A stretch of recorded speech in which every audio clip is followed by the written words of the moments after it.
गीत की शादी रॉकी से होती है। रॉकी और लकी दोनों भाई जिनका आपस में बड़ा प्यार होता है। अरे वाह भाभी, क्या खाना बना है। अब तो घर में ही होटल वाला स्वाद रोज मिला करेगा। अरे लकी, तुम अभी जानते नहीं हो मुझे। तुम बस डिश का नाम बोलो, मैं तुम्हें इसी किचन में बनाकर खिलाऊंगी। चढ़ा रहा है तुम्हें ये, और तुम भी ना। गीत रॉकी के छोटे भाई को दोस्त की तरह मानती। वो रॉकी के साथ उसकी भी जरूरतों का ध्यान रखती। लकी, ये रहे तुम्हारे कपड़े, धोकर प्रेस करवा दिया है, अलमारी में सजा लो। अरे रख दो ना भाभी अलमारी में भी। हाँ हाँ, सब भाभी करेगी तो तू क्या करेगा। रहने दीजिए ना माँ जी, शादी हो जाएगी तो खुद ही सुधर जाएगा। अरे रहने दो यार, तुम दोनों मेरे कपड़े यहीं पे रख दो। एक कपड़े अलमारी में रखने को क्या बोल दिया, शुरू हो गई। एक दिन, रॉकी सुनिए ना, कल जल्दी आ जाना, मुझे मायके जाना है, या सुबह छोड़ दीजिए और शाम को लेकर आ जाना। अरे नहीं नहीं, कल तो बिल्कुल पॉसिबल नहीं है, कल मीटिंग है। तुम लकी के साथ चली जाओ ना, और उसे कह देना कि शाम को लेकर भी आ जाएगा। लकी भाभी को लेकर मायके जाता है, शाम को लेकर भी आता है। आते वक्त, लकी, तुम्हारे लिए मैंने एक लड़की देखी है, बहुत सुंदर है। अच्छा, क्या बात है भाभी, मुझे भी दिखा दो, और उससे भी पूछ लो कि मुझसे शादी करेगी ना। इतनी सुंदर होगी तो मुझसे क्यों शादी करेगी भाभी। अरे वाह, क्या बुराई है तुम में, इतने अच्छे हो दिखने में। हाँ, बस अपनी भैया से थोड़ा कम हो।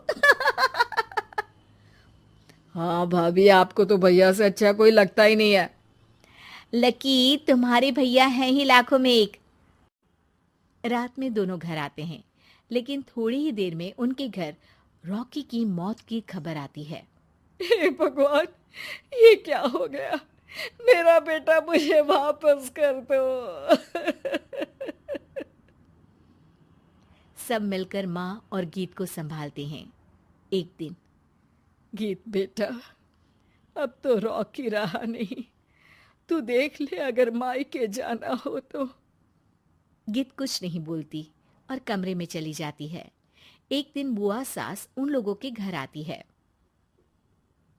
अरे भाभी, किसकी नजर लग गई आप लोगों के घर में? मुझे तो लगता है कि इस लड़की के ही पैर ठीक नहीं है, तभी तो आते ही हमारे घर का चिराग खा गई। बुआ सास की बात सुनकर गीत को रोना आ जाता है। वो अपने कमरे में जाकर जोर जोर से रोने लगती है। लकी को ये सब देखकर अच्छा नहीं लगता। बुआ क्या बोल रही हैं? किसी का जीना मरना ऊपर वाले के हाथ होता है, ना कि किसी के पैर पर। अरे देख लो भाभी, छोटा भी हाथ से निकल रहा है।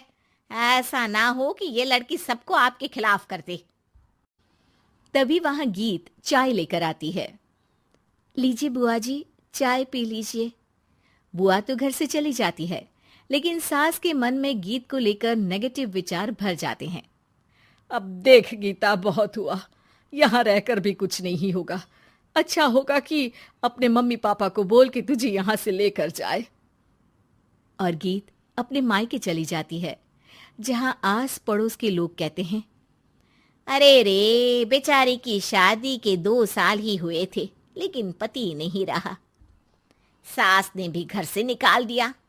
देखो भाई भाभी कब तक साथ रखते हैं। और शादी करा देनी चाहिए इसकी, तो उम्र ही क्या है इसकी। हाँ, लेकिन करेगा कौन? एक तो शादीशुदा, ऊपर से कलंक पति की मौत का। तभी वहां लकी आ जाता है और वो पड़ोसियों की बात सुन लेता है। लकी, तुम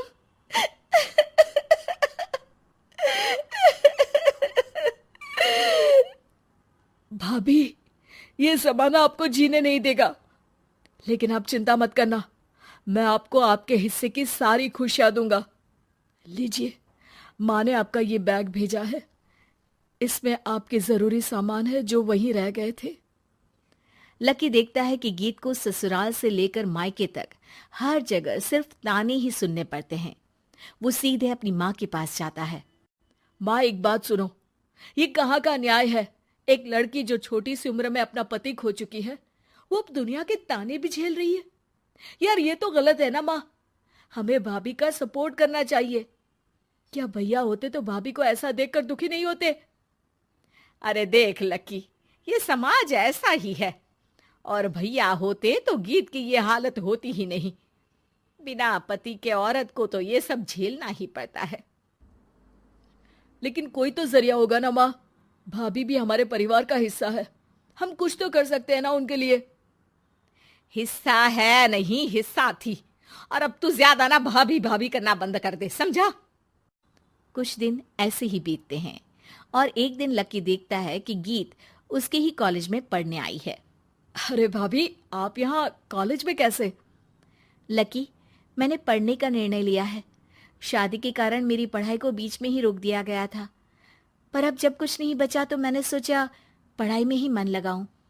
अरे आपने बिल्कुल सही सोचा भाभी।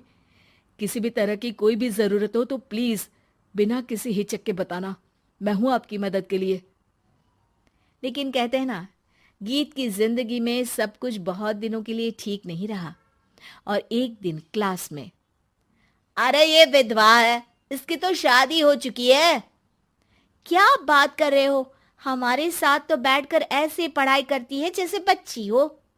अरे बच्ची नहीं, बहुत शातिर है ये। किसी को नहीं बताया कि ये शादीशुदा है, वरना हम इसे आंटी आंटी कहकर पुकारते ना। अरे अब तो पता चल गया ना, आंटी जी। Aunty aunty. फिर क्या, सभी गीत को आंटी बोलकर चिढ़ाने लगते हैं।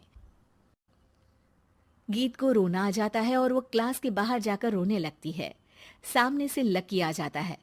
अरे क्या हुआ भाभी, आप रो क्यों रही हैं? तभी पीछे से एक लड़की आ जाती है। हे हैंडसम, इस औरत से ना दूर रहना, इसके प्यार में मत पड़ जाना, क्योंकि ये शादीशुदा है। हमारे साथ झूठ बोलकर हम जैसी ही रह रही थी। हाँ तो क्या गलत है? सही उम्र में तुम्हारे माता पिता तुम्हारी पढ़ाई छुड़वा देते तो आज तुम भी शादीशुदा ही होती ना। और इनका पति नहीं रहा, उसमें इनका क्या कसूर? अरे कोई अपने जीवन को नई शुरुआत दे रहा है तो तुम लोगों को क्यों मिर्ची लग रही है? अरे तुझे बड़ी दया आ रही है, कर लेना तू शादी। लकी तब तो कुछ नहीं बोलता, लेकिन ये बात उसके मन में घर कर जाती है। और फिर एक दिन, माँ, मैं गीत से शादी करना चाहता हूँ। अरे क्या बक रहा है बेटा, तेरा भाई तो खा गई वो, अब मैं अपना दूसरा लड़का नहीं खो सकती। नहीं माँ, मैं गीत को यूं परेशान नहीं देख सकता। उसका कॉलेज में भी लोगों ने जीना मुहाल कर रखा है।